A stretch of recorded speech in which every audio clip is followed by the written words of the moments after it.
بسم اللہ الرحمن الرحیم نحمدہ و نصلی علی رسولہ الکریم اما بعد۔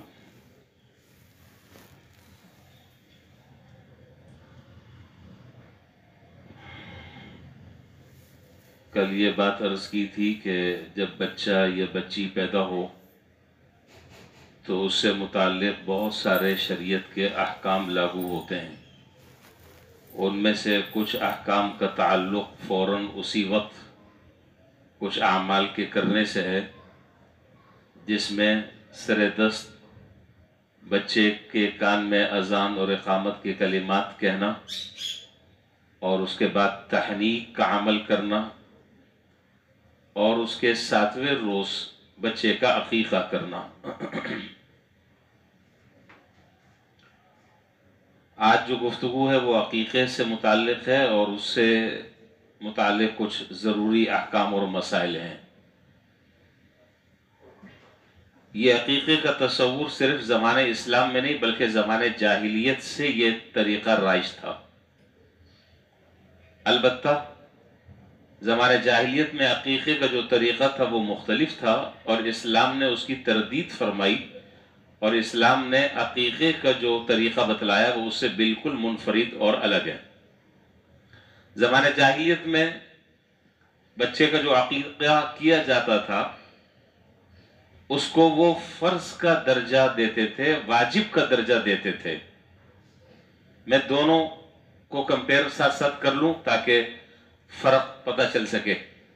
زمانے جاہلیت میں عقیقے کو فرض اور واجب کا درجہ دیا جاتا تھا، اور اس عمل کو فرض اور واجب سمجھا جاتا تھا، جبکہ اسلام میں عقیقہ کرنا سنت ہے۔ اگر کسی شخص نے عقیقہ نہ کیا، اس کی گنجائش نہیں تھی، تو اس میں کوئی حرج کی بات نہیں ہے۔ ہاں، اگر استطاعت تھی کرنے کی پھر نہیں کیا، تو بعض روایات سے معلوم ہوتا ہے کہ یہ بچہ اپنے والدین کے حق میں شفاعت نہیں کر سکے گا قیامت کے دن، اور یہ بات استطاعت کے ساتھ مقید ہے۔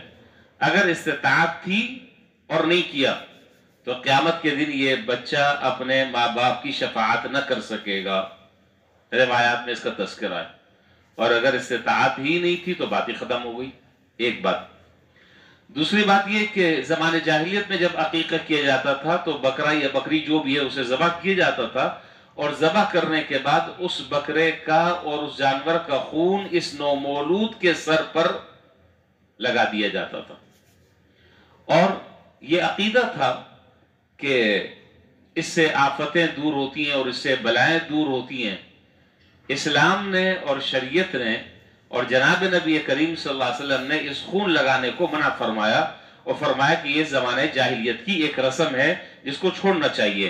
چنانچہ روایات میں ہے کہ جناب نبی کریم صلی اللہ علیہ وسلم نے فرمایا کہ تم جانور ذبح کرو، فَأَحْرِقُوا رُؤُوسًا وَأَمِيتُوا عَنْهُ الْأَذَى۔ آپ نے فرمایا کہ ایک جانور ذبح کرو، اور جانور ذبح کرنے کے بعد اس کا خون جو ہے وہ بہا دو، وَأَمِيتُوا عَنْهُ الْأَذَى، اور اس سے تکلیف کو دور کر دو، گندگی کو دور کر دو۔ یہاں اس روایت سے کئی باتیں معلوم ہوئی۔ ایک بات تو یہ معلوم ہوئی کہ جانور ذبح کرنا، اور دوسرا یہ کہ اس کے سر کو مونڈنا، اور تیسرا یہ ہے کہ سر کے بال مونڈنے کی حکمت یہ بیان کی کہ اس سے گندگی دور ہوتی ہے۔ گندگی دور ہونے کے دو مطلب ہیں۔ ایک مطلب تو یہ ہے کہ وہ بچہ ماں کے پیٹ سے جن بالوں کے ساتھ آیا ہے اس کو مونڈ کر صاف ستھرا کر دیا جائے، ایک بات۔ دوسرا مطلب بعض محدثین نے یہ بیان کیا وَأَمِيتُ عَنْهُ الْأَذَى کا معنی یہ ہے کہ جس طرح زمانے جاہلیت میں خون کو بچے کے سر پر اس کی لپائی کر دی جاتی تھی، اسلام نے منع کیا کہ یہ طریقہ اسلام میں جائز نہیں ہے۔ ہاں، زعفران کا ملا ہوا پانی، یعنی زعفران اور پانی دونوں کو مکس کر دیا جائے، اور مکس کر اس کے سر پر اگر مل دیا جائے تو یہ بہتر ہے۔ تو کئی سارے فرق میں نے آپ کے سامنے ذکر کر دیے۔ زمانے جاہلیت میں اس عمل کو، اس عقیقے کے عمل کو فرض اور واجب کا درجہ قرار دیا جاتا تھا، اور اسلام میں یہ سنت یا مستحب ہے، ایک بات۔ دوسرا فرق میں نے عرض کیا کہ زمانے جاہلیت میں جانور کو ذبح کر کر اس کا خون بچے کے سر پر مل دیا جاتا تھا۔ اسلام نے کہا کہ یہ جاہلیت کا طریقہ ہے، اس کی گندگی کو دور کر کر اس کے سر پر زعفران اور پانی مل دیا جائے. تو یہ فرق ہے. تو ہماری شریعت کا حکم یہ ہے کہ یہ ایک سنت عمل ہے جو متواتر احادیث متواترہ سے ثابت ہے. چنانچہ جناب نبی کریم صلی اللہ علیہ وسلم نے ایک حدیث میں فرمایا کہ الغلام مرتہن بعقیقتہ یذبح عنہ اليوم السابع. آپ نے فرمایا کہ یہ جو بچہ ہے یہ مرتہن ہے. مرتہن کا معنی پہلے تو اس کا مطلب سمجھ لیں. آپ کسی آدمی کے پاس قرض لینے کے لیے گئے کہ بھائی مجھے 10,000 روپے چاہیے ایک مہینے کے لیے یا 15 دن کے لیے. اس نے کہا کہ بھائی ٹھیک ہے میں پیسے دینے کے لیے تیار ہوں, آپ اپنی کوئی چیز میرے پاس گروی رکھوائیں, جس کو فقہ کی اصطلاح میں رہن کہتے ہیں. جو چیز رکھوائی جاتی ہے اس کو شے مرہون کہتے ہیں. تو آپ نے فرمایا کہ یہ جو بچہ ہے یہ مرہون ہے, یہ مرتہن ہے. کیا مطلب کہ جب آپ نے جانور کا خون بہا کر اللہ کے نام پر کر دیا تو اب وہ بچہ اس رہن سے آزاد ہو گیا, اس رہن سے آزاد ہو گیا.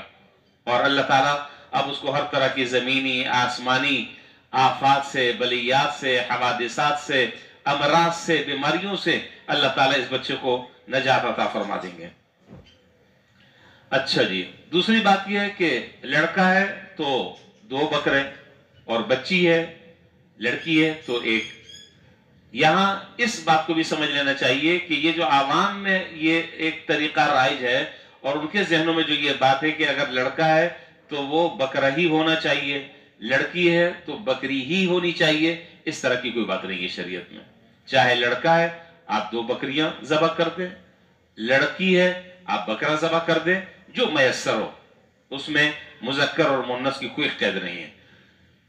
اور یہ بات ضمن میں بتا چکا ہوں ابھی کہ لڑکا ہے تو 2 جانور, 2 بکرے یا 2 بکری جو بھی ہے. لڑکی ہے تو 1, اور اگر گنجائش نہ ہو تو آپ 1 بھی کر سکتے ہیں. اسی طریقے سے عقیقے کا جو دن ہے وہ 7واں دن ہے, 7واں دن. اور اس کا طریقہ یہ ہے کہ جس دن بچہ پیدا ہوا ہے اس سے 1 دن پہلے کر لیں تو 7واں دن ہو جائے گا. مثال کے طور پر آج کیا دن ہے؟ پیر. آج پیر کا دن ہے. پیر کے دن اگر کوئی بچہ پیدا ہوا ہے تو اب اگلے ہفتے اتوار کے دن اگر آپ کریں گے تو وہ 7واں روز ہوگا. اگر کوئی آدمی 7ویں روز نہ کر سکا تو اس تاریخ کا لحاظ رکھتے ہوئے, اس تاریخ کی رعایت کرتے ہوئے آپ 14ویں روز بھی کر سکتے ہیں, آپ 21ویں روز بھی کر سکتے ہیں. البتہ اب 21 روز کے بعد اگر آپ کریں گے تو اس کے ثواب میں کمی آ جائے گی. وہ جو عقیقہ مسنون تھا وہ ختم ہو گیا, کمی آ جائے گی. دوسرا یہ کہ بس اوقات عوام میں یہ بات بھی مشہور ہے, اب بعض لوگ جو ہے نا یہ مسائل پوچھتے ہیں کہ جی وہ تو بڑے ہو گئے ہیں, نانا دادا بن گئے, اب ان کو اپنے عقیقے کا خیال آ رہا ہے, اب تو پیچھے اور بچے آ رہے ہیں, نواسے آ رہے ہیں, پوتے آ رہے ہیں, پوتی آ رہے ہیں. اب یہ جب باتیں سنتے تو وہ کہتے ہیں جی ہمارا بھی عقیقہ نہیں ہوا تھا. تو بات اصل میں یہ ہے کہ اگر کسی کا عقیقہ نہیں ہوا تھا اور اسے یاد ہے کہ میرا عقیقہ نہیں ہوا اور وہ اگر ابھی بھی کرنا چاہتا ہے تو کر سکتا ہے, اس میں کوئی حرج کی بات نہیں ہے. چنانچہ ایک روایت ہے جو حضرت انس رضی اللہ تعالیٰ عنہ سے وہ روایت مروی ہے, لیکن بعض محدثین نے اس روایت کو کمزور کہا ہے. میں دونوں باتیں آپ کے سامنے بہت واضح طریقے سے ذکر کر دیتا ہوں. اس روایت کو بعض محدثین نے اس کی سند پر کلام کیا ہے. وہ روایت یہ بیان کی کہ جناب نبی کریم صلی اللہ علیہ وسلم کو عقیقے کے بارے میں معلوم نہیں تھا, نبوت ملنے کے بعد آپ نے اپنا عقیقہ کیا. نبوت ملنے کے بعد آپ نے اپنا عقیقہ کیا. لیکن میں نے عرض کیا کہ اس کی سند میں محدثین نے کلام کیا ہے, لیکن روایت بہرحال ایک موجود ہے. یہ تو اللہ تعالیٰ گنجائش دیں تو آدمی کو ضرور کرنا چاہیے. اور اس کا سب سے بڑا فائدہ یہ ہے کہ بہت ساری آفتوں سے, بہت سارے شرور سے, بہت سارے امراض اور بیماریوں سے اللہ تعالیٰ جو ہے وہ اس کی حفاظت فرماتے ہیں. باقی اس کے علاوہ آپ سارا کا سارا گوشت خود استعمال کر سکتے ہیں, آپ غریبوں کو دے سکتے ہیں, اپنے رشتہ داروں کو دے سکتے ہیں, خود پکا سکتے ہیں, کچا گوشت بھی دے سکتے ہیں, پکا ہوا بھی دے سکتے ہیں, دعوت کر سکتے ہیں, قربانی میں آپ ایک حصہ ڈال سکتے ہیں, ولیمے کے گوشت کے ساتھ ملا سکتے ہیں, وغیرہ وغیرہ. یہ ساری صورتیں جو ہے وہ قابل عمل اور ممکن صورتیں. تو بس یہ ہے خلاصہ. ساتویں جی ہاں ساتویں دن اچھا اہم بات بتائی ذہن سے نکل گئی تھی. ساتویں دن جو ہے وہ عقیقہ ہوگا اور عقیقے کے بعد جو ہے وہ نام بھی رکھا جائے گا. اب اس ترتیب پر بھی بعض علماء نے کلام کیا کہ پہلے کیا کام کیا جائے. پہلے یا تو اس کے بال مونڈے جائیں پھر نام رکھا جائے، یا پہلے نام رکھا جائے پھر بال مونڈے جائیں. تو احناف کی رائے یہ ہے جس کی طرف اکثر علماء گئے کہ پہلے اس کے سر کے بال مونڈے جائیں اور اس کے بعد پھر اس کا نام رکھا جائے. اسی سے ایک اور بات بھی، آپ نے عقیقہ کر لیا، بال مونڈ دیے، نام رکھ دیا. اب یہ جو بال کا جو وزن ہے اس وزن کے برابر چاندی یا سونا اللہ تعالیٰ نے جیسی جس کو استطاعت دی ہے اتنی رقم بچے کے نام سے صدقہ کر دیں. اگر آپ چاندی صدقہ کرتے ہیں تو تقریباً آج کے حساب سے تقریباً 1000 روپے بنتے ہیں. 1000 روپے. تو وہ 1000 روپے جو ہے وہ صدقہ دے دیے جائے اور اس میں یہ نیت کر لی جائے کہ اللہ تعالیٰ اس بچے کو ہر طرح کے امراض سے، آفات سے، بلیات سے اللہ تعالیٰ اس کو محفوظ رکھیں اور وہ بال جو ہے کسی زمین میں کہیں دفن کر دیا جائے. تو میرا خیال بات تو تقریباً ہو گئی ہے، یہ کچھ باقی رہ گئی جہاں تک مجھے یاد پڑ رہا ہے کہ بات تو تقریباً ہو گئی ہے. پھر بھی کوئی بات رہ گئی تو پھر کل بتا دوں گا. باقی یہ ہے کہ اگر میں پھر دوبارہ اس کو ریپیٹ کر رہا ہوں، اللہ تعالیٰ نے گنجائش دی ہو تو 2 بکرے کریں لڑکے پر یا بکری کریں، اور اگر گنجائش نہ ہو تو 1 کریں. لیکن کرنا فائدے سے خالی نہیں. اچھا، عوام میں ایک اور بات بھی مشہور ہے، وہ یہ ہے کہ عقیقے کا جو بکرا ہے، یہ جو بکرے ذبح کرنے والے ہیں ان کے پاس اس طرح کے مسائل آتے ہوں گے کہ بکرا جو ذبح کر رہے ہیں اس کی ہڈی نہیں توڑنی چاہیے. یہ عوام میں مشہور ہے، ہڈی نہیں توڑنی چاہیے. ہڈی اس لیے نہیں توڑنی چاہیے، اگر ہڈی توڑ دی تو یہ جو بچہ ہے یہ خدا نخواستہ بعد میں معذور ہوگا.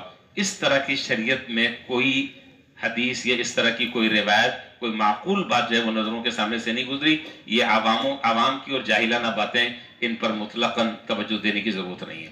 تو یہ ہے ضروری احکام اور مسائل. اللہ تعالی ہمیں اس کو سمجھنے کی، اس کے مطابق عمل کی توفیق عطا فرمائے. وآخر دعوانا الحمدللہ رب العالمین.